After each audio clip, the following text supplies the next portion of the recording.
আজকে এই ফ্রেশ বেগুনগুলা আমাদের মানে ছাদের গাছ থেকে পাড়া হয়েছে। মানে এখানে ৩-৪টা গাছ ছিল। এই গাছ থেকে মানে ২ দিন কয়েকদিন পর পরই মানে এরকম মানে বেগুন তোলা হয়। তো মাশাআল্লাহ এই বেগুনগুলো আজকে মানে আব্বা পেড়ে নিয়ে আসছে ছাদের থেকে। আসসালামু আলাইকুম সবাইকে, কেমন আছেন সবাই? আশা করি তো ভালো আছেন। তো এই বেগুন দিয়ে এই ঝটপট রেসিপিটা আমি করব আজকে। তো যখন এই বেগুনগুলা মানে পাই বেশিরভাগই মানে এই রান্নাটা আমাদের করা হয়, কারণ এটা হচ্ছে অনেক ইজি এবং খেতে অনেক মজার। তো বেগুনগুলা কিন্তু এই যেরকম করে কেটে নিতে হবে।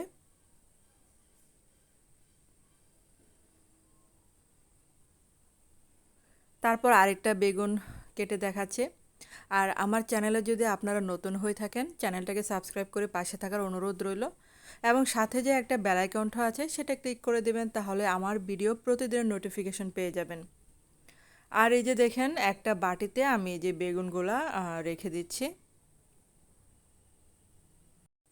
তো এখানে ১ চা চামচের বেশি হবে মরিচের গুঁড়া দিচ্ছি, কারণ হচ্ছে এটা মানে ঝাল ঝাল করে খেতে দারুণ লাগে। তারপর দিলাম এই যে হলুদ গুঁড়া, ১ চা চামচের একটু কম হবে হলুদ গুঁড়া দিলাম।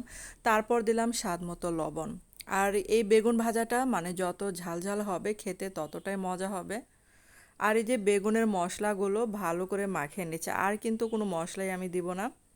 আর এই যে মরিচের মানে যে মিশ্রণটা সেটা এই যে এটার মানে ভিতর দিয়ে আমি ভরিয়ে নিব, যাতে মশলাটা ভিতরে ঢুকে।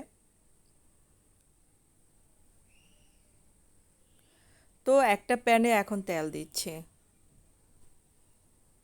তো পরে যদি মানে তেল আরও লাগে পরে আরও দিব।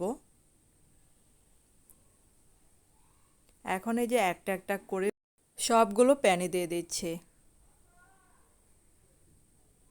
আর চুলার আঁচটা মানে মিডিয়াম আঁচে রাখবো, যাতে বেগুনগুলো সিদ্ধ হয়।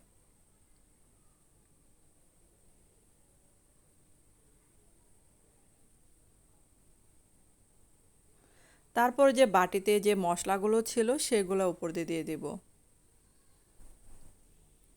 তো আমি কিন্তু আরেকটু তেল দিচ্ছি।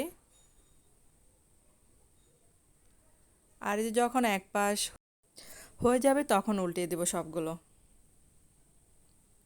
তো এগুলো উল্টানোর সময় কিন্তু আমি এই যে ভাজা কাঠি দিয়ে একটু চেপে চেপে দিব।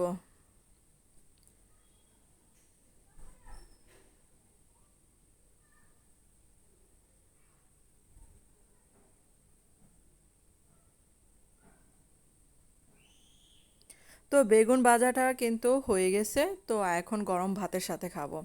তো সাথে তো একটা কাঁচামরিচ নিতেই হবে, কারণ বেগুন ভাজা হলে একটা কাঁচামরিচ না হলে ভালো লাগে না আমার।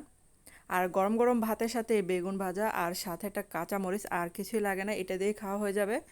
তো আমার ভিডিওটা কেমন লাগলো অবশ্যই কমেন্টে জানাবেন। এবং আমার এই ভিডিওটা যদি ফেসবুকে দেখে থাকেন অবশ্যই পেজটাকে ফলো এবং লাইক কমেন্ট শেয়ার করে দেবেন। তো ধন্যবাদ সবাইকে।